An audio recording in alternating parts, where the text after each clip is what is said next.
Les amis, bienvenue au Boxing Factory, bienvenue sur Boxing Factory TV. Je suis avec Mehdi, coach en boxe anglaise ici à la salle. On va débriefer du combat Ngannou-Joshua. C'est parti.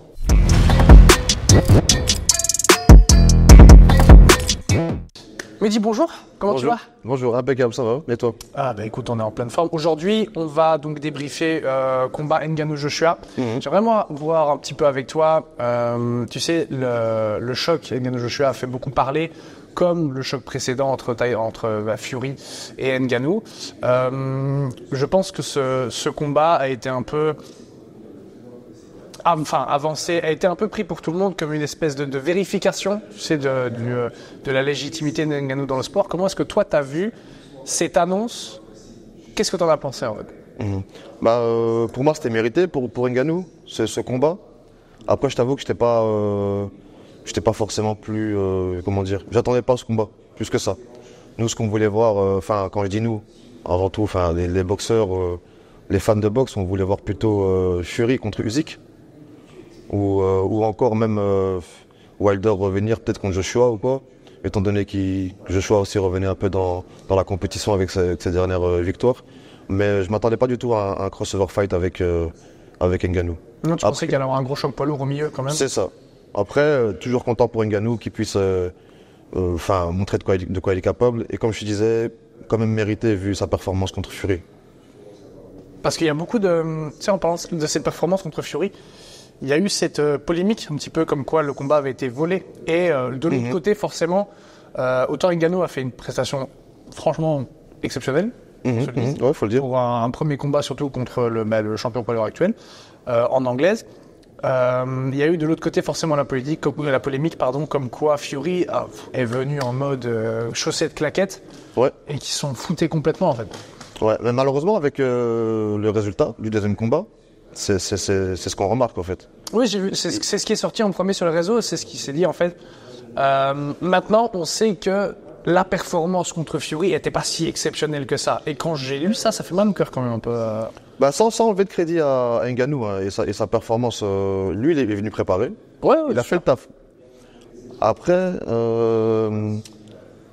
si tu veux, les gens nous ont vendu le combat comme un vrai combat.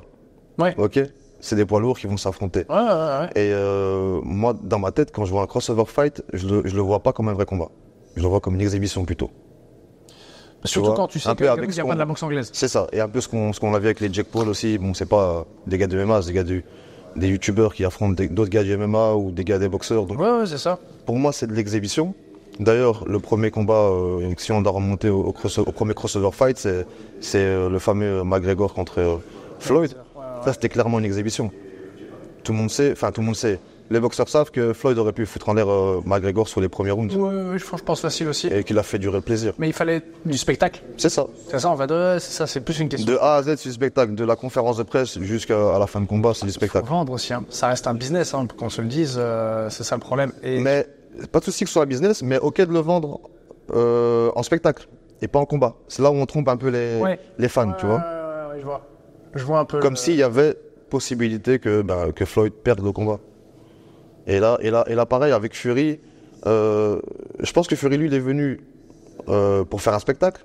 Ouais. Et qu'il s'est rendu compte sur les premiers échanges que Ngannou, lui, était là pour en découdre. Tu voyais aussi qu'à la conférence de presse, il était clairement là pour faire du show. Il était torse nu, je crois, en train de se claquer le ventre. Je pense que c'était vraiment ça, hein, l'image. Qui m'avait marqué en un sens. Et c'est là, en fait, que tu vois où ça a été, comme tu dis, vendu différemment. Fury, en fait, avait cette approche du « de toute façon, qu'est-ce qu'il va faire, entre guillemets ?» C'est ça, c'est très vendeur parce que c'est le poids lourd, entre guillemets, le plus dangereux du MMA. Il va venir en boxe anglaise. Je sais qu'il va pas me tartiner la tronche. Donc, entre guillemets, qu'est-ce que je risque? Je vais faire le show. Et comme tu dis, effectivement, Ngannou est venu pour le rentrer. Il est venu pour marquer l'histoire, en fait.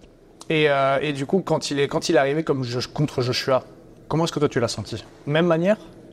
J'ai senti préparé. Je pense pas qu'il l'a pris à la légère.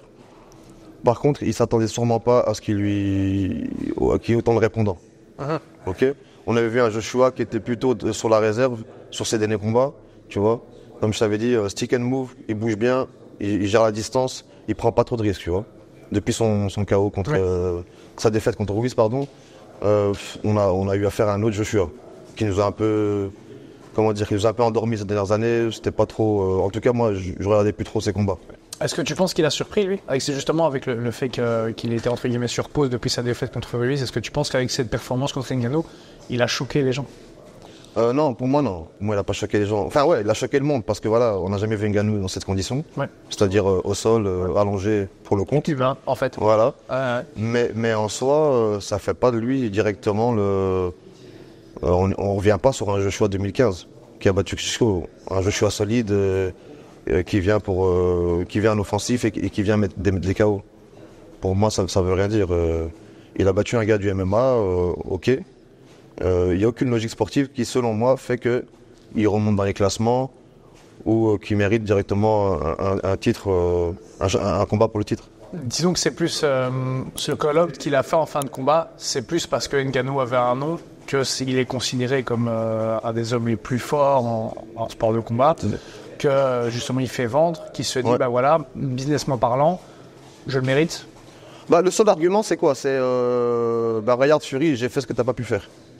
Ouais, j'ai mis KO un mec en 2 rounds. C'est vrai. Toi, t'aurais pu le boxer pendant 30 rounds, tu l'aurais pas mis KO. Non, c'est vrai. Mais c'est pas un vrai argument. Si on parle plus légitimement parlant, si on parle de boxe, c'est pas un vrai argument.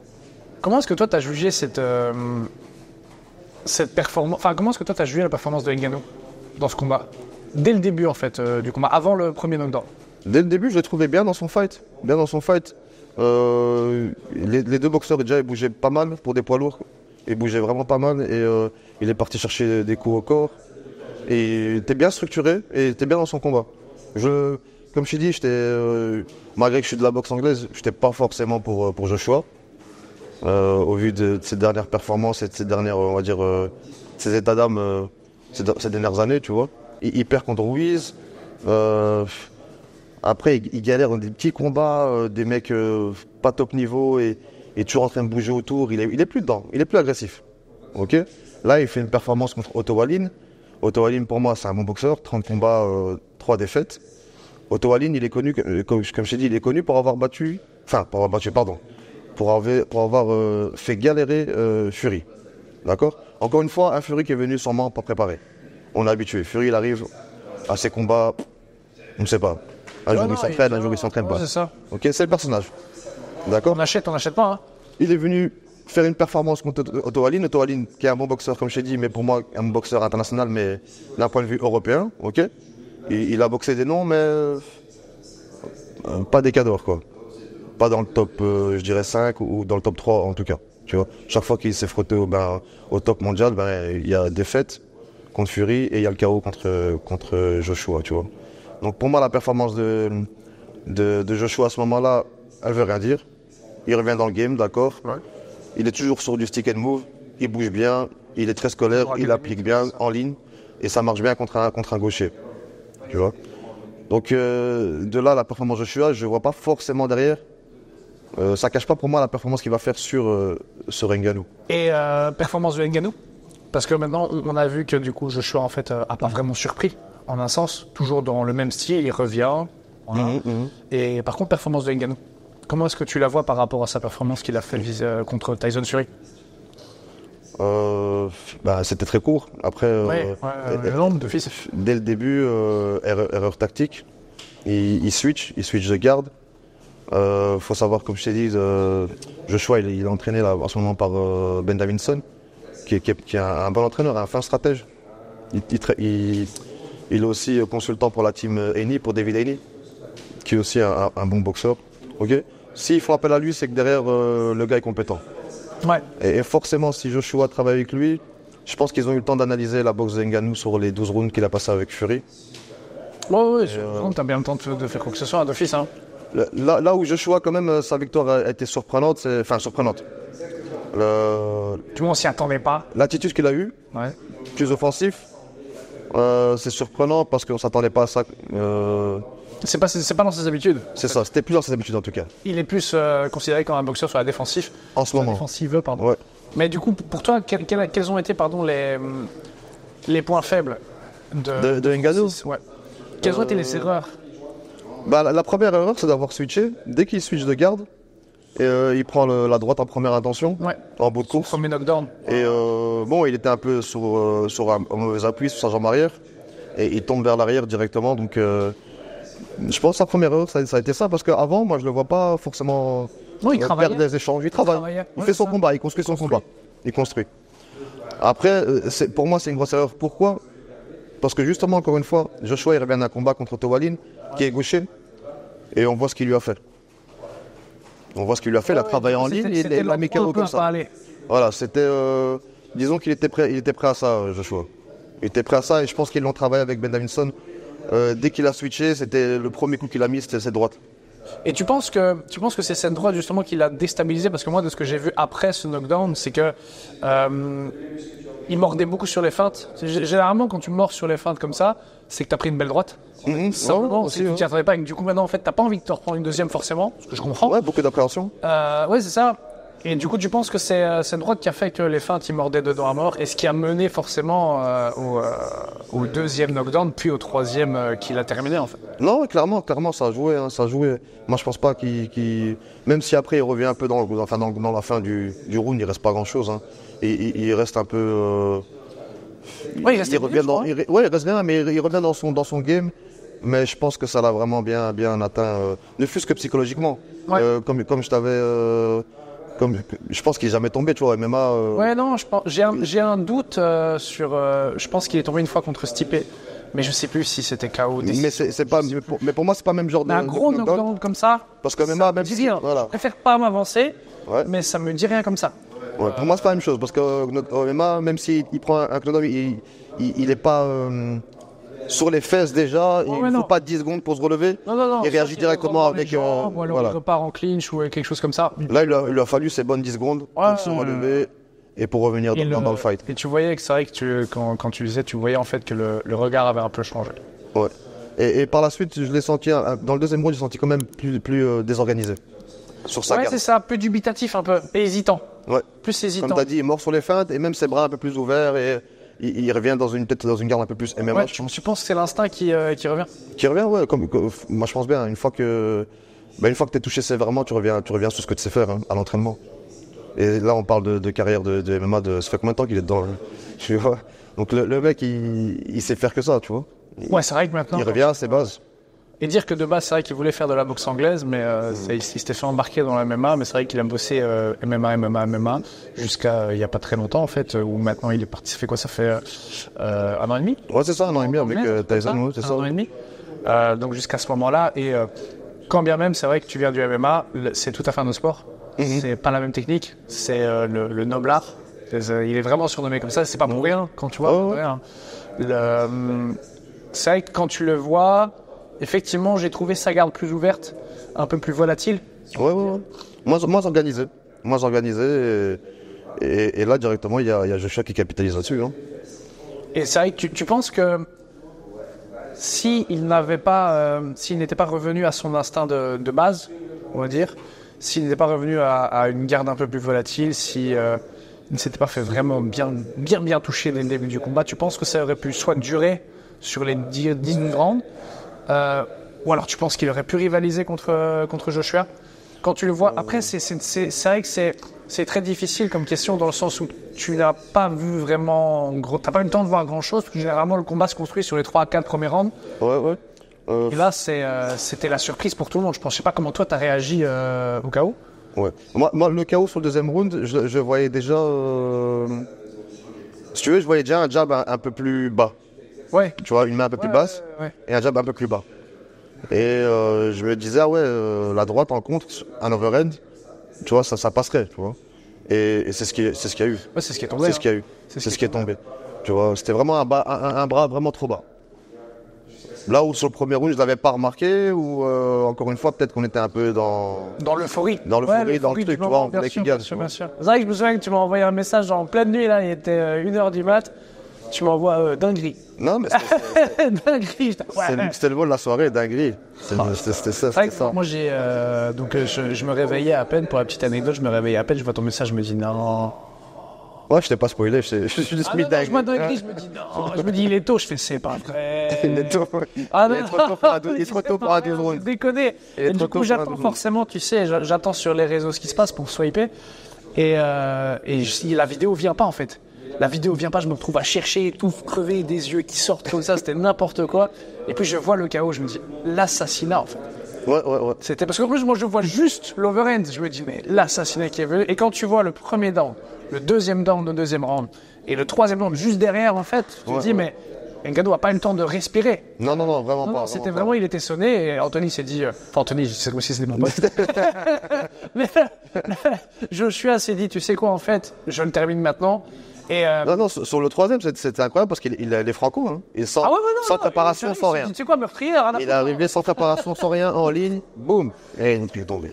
Il l'a vu dans les yeux qu'il n'était pas là, sûrement. Tu vois. Non, c'est ça. Il s'est dit vraiment, en fait, tu sais quoi, je vais terminer le combat maintenant, comme ça, en fait, ça va fermer des mouches. Parce que je pense vraiment que, médiatiquement parlant, il partait pas si gagnant que ça. Tu vois, et donc il s'est dit si je le termine maintenant, il aurait pu faire du spectacle en fait. Il aurait pu faire du spectacle, mais il s'est dit si je le fais maintenant, tout le monde va la fermer et je vais peut-être, comme tu dis, pouvoir prendre un autre poids lourd derrière, un combat qui va moi plus me servir entre guillemets. Tu vois. Je pense pas qu'avec Ngannou tu te dis je vais faire du spectacle. C'est dangereux, déjà, je pense. Je ne serais pas perso après. Non, après, moi, je voyais Joshua gagner à la décision unanimement, tu vois, un peu comme avec Fury, tu vois. Ouais. Et je l'aurais vu peut-être jongler Ngannou. Tu penses que ça aurait été la victoire à décision unanime, tu penses que ça aurait été négatif pour lui? Enfin, ça aurait été négatif pour lui et très positif pour Ngannou en un sens. Tu vois, parce que je pense que cette victoire par décision, par décision contre Fury a changé un peu le mindset que Ngannou avait, et il est arrivé pas plus confiant, tu vois, contre Joshua, mais c'était différent. Il n'est pas arrivé en mode ok, c'est mon premier combat en anglaise, je vais tout péter machin. Il est arrivé en mode moi j'ai fait telle performance, qui était quand même exceptionnelle, j'ai fait telle performance contre Fury. Contre Joshua, en vrai, je vais le coucher. Ouais, en se disant que j'ai pris le premier de la catégorie, j'ai fait ça. C'est ça. C'est pas contre Joshua. C'est possible aussi. Et aussi, j'ai toujours ce truc de, voilà, peut-être qu'il s'est dit Joshua, il est plus aussi agressif qu'avant. Ouais. Il va bouger. J'ai pas trop de risque là-dessus, tu vois. Ouais. C'est moi qui va être le prédateur, tu vois. C'est de son nom, tu vois. Et c'est peut-être ça qui l'a un peu... qu'il a un peu surpris sur le premier KO. Ouais, et c'est ça qui l'a déstabilisé, je pense. Ouais, mais de là à dire qu'il l'a pris, qu'il a été trop confiant, je pense pas. Non, je pense pas. Mais qui s'est dit je vais y aller avec ma force et ma capacité athlétique, ouais, sûrement. Maintenant qu'on a débriefé, tu vois, du combat en général, des faits en eux-mêmes, concrètement, tu sais, toi tu pratiques de l'anglaise, moi je pratique de MMA. Concrètement, tu me donnes un an. On va dire on fait à peu près le même poids. Je sais, on dirait pas. Ouais, c'est vrai, on fait le même poids, non? Mais tu pèses combien de temps 95 là. Ouais, on va. Après, je suis pas mon poids de forme. Moi, je suis un peu plus dansouillé quand même. Je suis pas mon poids de forme en boxe. Je suis pas mon poids de forme tout court. Hein. Ok. Est-ce que tu penses, admettons, on se met au même poids. Toi, tu as toutes tes années en anglaise, ton expérience, etc. J'ai mon expérience en MMA. Est-ce que tu penses concrètement que même si c'est tout à fait une autre échelle que le top mondial, que moi je peux démarquer en fait, même si je suis très fort, moi je peux démarquer et littéralement me taper en boxe anglaise. Dans le domaine sportif, tu vois. Comment est-ce que toi tu vois la chose? Parce que du coup, l'analogie parfaite ici c'est comment est-ce que toi tu as vu cette transition Ngannou en boxe anglaise?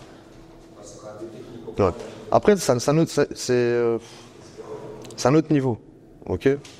Je veux dire, toi, tu pourrais t'entraîner un an, switcher en anglaise et boxer contre un gars qui a beaucoup d'expérience, je te verrais pas forcément favori, tu vois.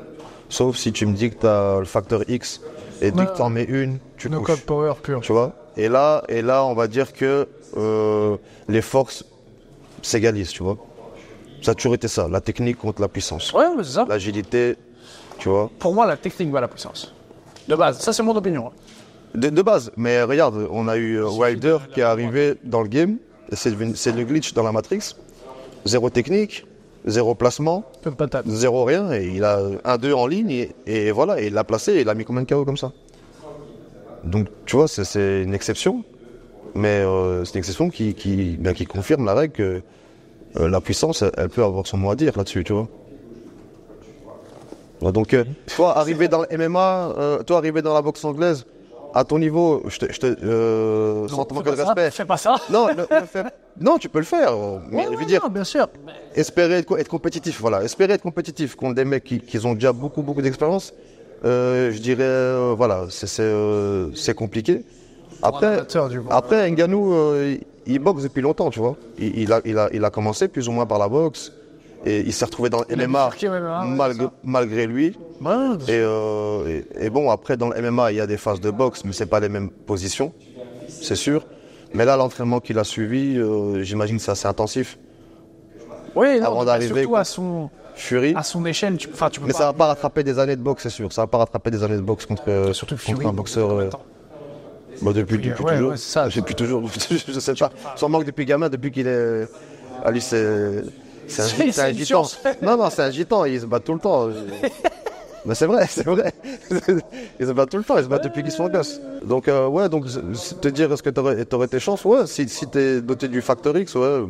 L'un dans l'autre, ouais, je te dirais, un gars du MMA, tactiquement et techniquement, il a pas ses chances contre un boxeur.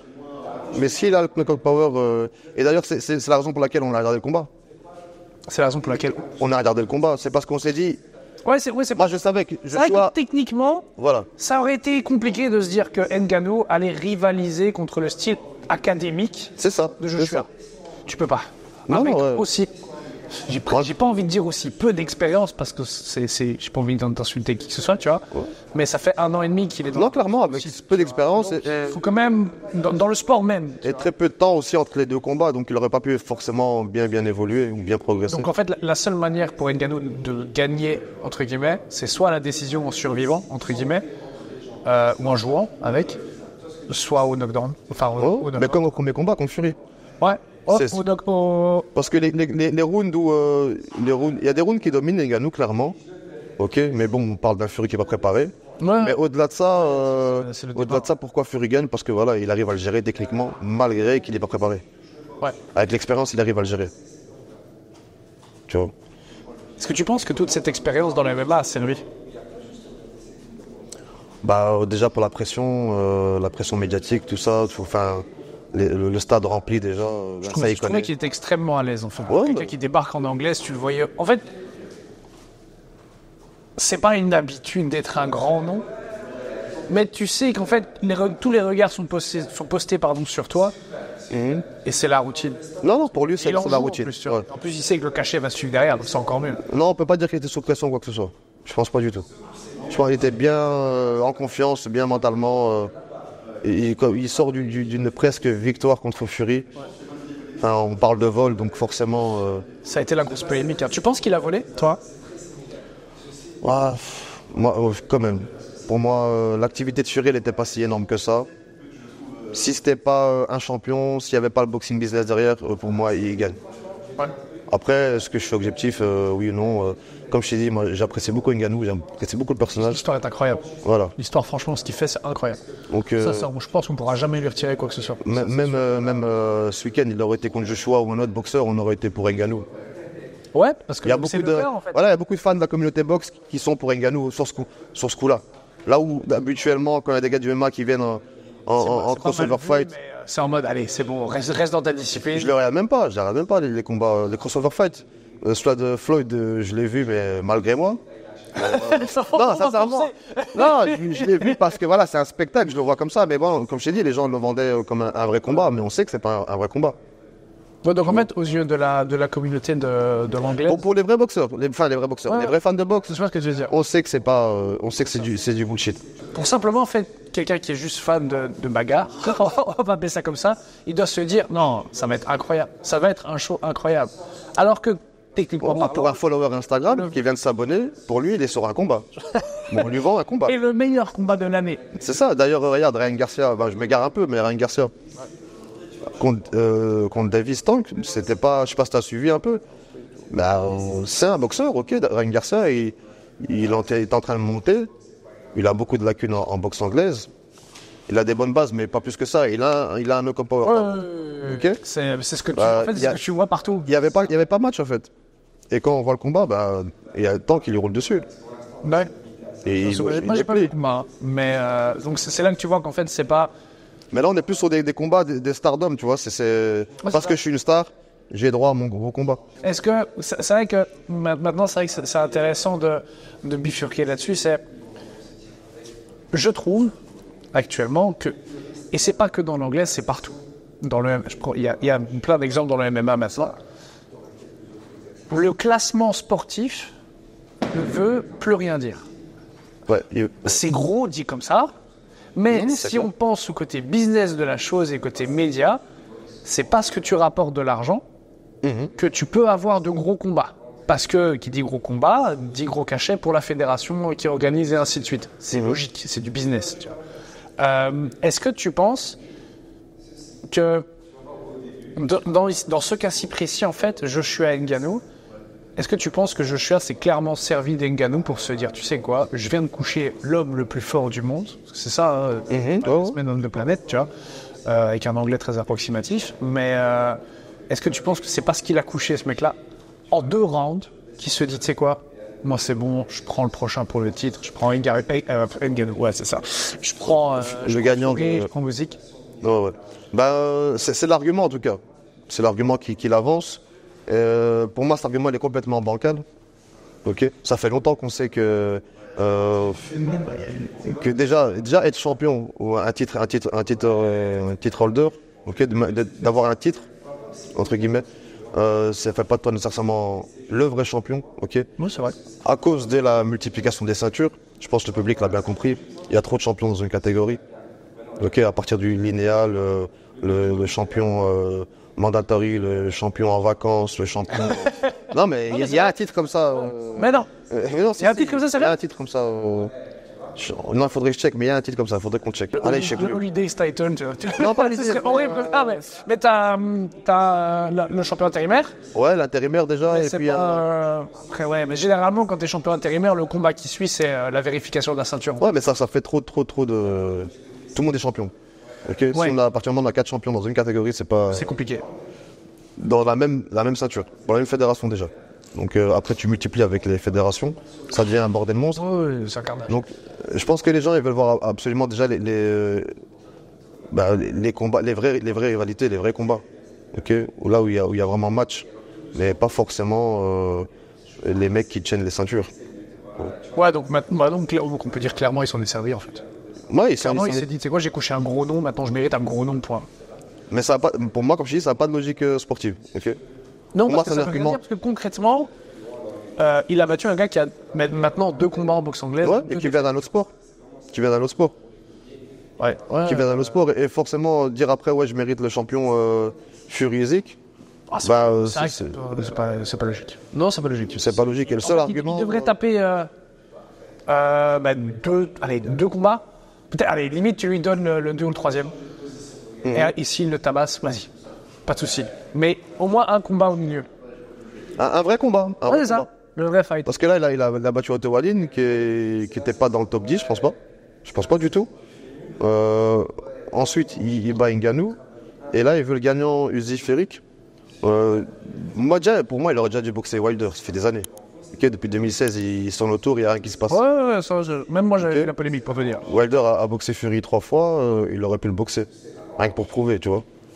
Il a déjà boxé Usyk pour 2 fois le titre l'année d'avant, Joshua. Il n'a pas gagné, donc battre Otto Wallin, battre Ngannou et dire je reveux une chance pour le titre, c'est léger. Tu penses clairement que Joshua esquive Wilder?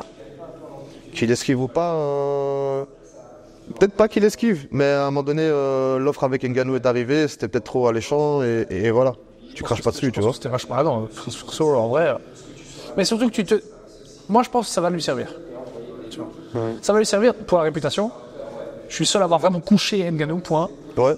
Là où c'est pas faux, comme je te disais, il a fait ce que Fury n'a pas fait, tu vois. C'est vrai. Il l'a couché en 2 rounds. Là où Fury il aurait pu le boxer, je crois, 40 rounds, il serait rien passé, tu vois.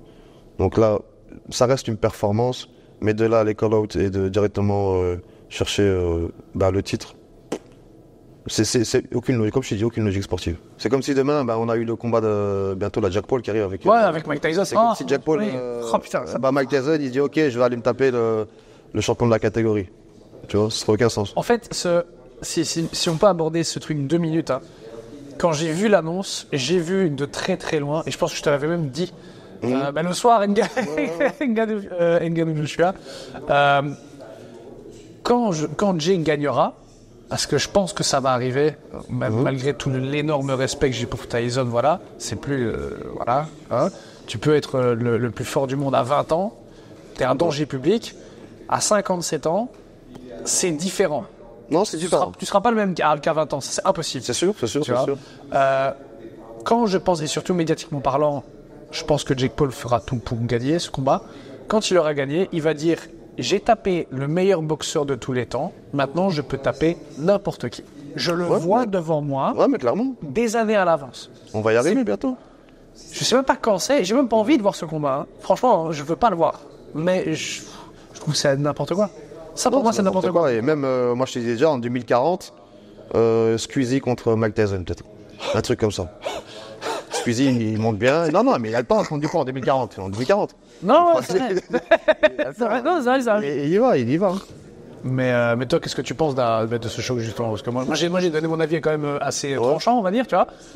Pareil, déçu de Mike Tyson, tu vois. Là où un Canelo, il bronche pas. Il a dit qu'il boxerait pas de youtubeur et il le fait pas, tu vois. C'est l'image de la boxe, c'est l'image de la boxe là. Là, c'est des légendes qui vont commencer à boxer entre guillemets des gamins. Tu vois, j'ai rien contre Jake Paul forcément. Non, je regarde pas ses vidéos. C'est un bosseur, un youtubeur, voilà. Ils s'entraînent dur, qu'on se le dise, ils s'entraînent très dur. Ouais, non, c'est sûrement, tu vois. Pas de problème. Mais là, encore une fois, ils vont te le vendre comme un combat, tu vois. C'est ça le problème. Là où sûrement Mike Tyson va venir préparer, certes, mais il va pas aller pour le foot. Non. Et j'ai même lu, si je dis pas de bêtises, attends, ça c'est à vérifier parce que j'ai vu le truc passer, j'ai fait, allez, c'est n'importe quoi. J'ai vu des gants de 18. Ouais, des casques. Et des casques. Ouais, donc c'est clairement une exhibition.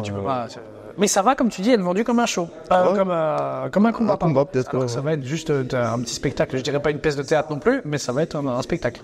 Tu vois. Mais quand même, les règles là, tu me dis, là, gants de 18. Je l'ai vu passer, je dis pas que c'est officiel, attention, mais j'ai vu le truc passer, j'étais allez, hop, c'est bon, suivant, parce que merde. Ça va casser un peu la dynamique, je pense. Ça va un peu. Mais ça va toujours aussi vendre, tu sais. Tu penses aussi? Bien sûr, ça va se vendre. Quand il arrive. Casque. Ça fait déjà. C'est plus difficile de le vendre en combat. Ça fait plus sparring. Ouais, mais c'est ça. Mais après, quand bien même en sparring, je pense que tout le monde va venir voir. Tu vois, je pense que ça va, comme tu dis, ça va être un gros show, ça va être organisé, il y aura des grosses entrées, gros présentateurs, tout ce que tu veux, grosse salle, machin. Parce qu'il faut quand même que l'argent démarque derrière, sinon ça n'a pas de sens. Mais après, s'ils le vendent comme ça, comme un sparring plutôt, là, c'est ok, c'est cool de voir. S'ils le vendent comme un sparring. Pour moi, c'est cool de voir, boxer Mike Tyson en live, tu vois. On l'a jamais vu en live. Pour Jake Paul, au-delà de ça, c'est une belle opportunité. Hein. Aussi, ouais. C'est génial. Si vraiment il est le gros fan de boxe, etc., oui, il va boxer une légende. Ça va être un honneur. Et dans ce cas-là, pas de gagnant, pas de perdant. Voilà. Et alors, c'est bon, on fait ce qu'on a à faire, on apprend chacun l'un de l'autre. Mais il n'y a pas de victoire sur le palmarès, alors, à ce moment-là, tu vois. Non, c'est plus logique, tu vois. C'est plus logique. Et alors, ça rejoint la logique sportive. Mais je le vois de très loin arriver et dire que, justement, maintenant, c'est bon, j'ai boxé le plus grand, je peux boxer n'importe qui. Ouais, ça va faire mal. Quoi. Ouais, il va s'enorgueillir. Hein. C'est de la com, hein. C'est de la com, c'est médiatique, hein, qu'on se le dise. Et si c'est un vrai combat et que, par malheur, il arrive à foutre en l'air Mike Tyson, je sais pas dans quel monde, mais s'il arrive, avec l'âge et tout, tu vois. Ouais, mais moi, c'est comme ça que je le vois. Hein. Ce serait triste de le voir comme ça, de finir sa carrière, tu vois. Après, est-ce que tu penses que lui se dit, c'est bon, est-ce qu'il va prendre un énorme cachet d'office? Tu vois, mais il va prendre son cachet, à faire c'est bon. Moi, de toute façon, j'ai fini, j'ai plus rien à prouver. C'est vrai, il a plus rien à prouver, Mike Tyson. Non, il pourrait même acheter le combat et mettre un genou au sol parce que voilà, pour le cacher. Ça pourrait se faire aussi. Et du coup, écoute, merci Mehdi pour ton temps. Merci à toi. Je pense qu'on a abordé un peu plus que ce qui était prévu, mais on a fait notre débrief Ngannou Joshua, on a parlé un petit peu des combats médiatiques comparé à l'aspect sportif de la chose.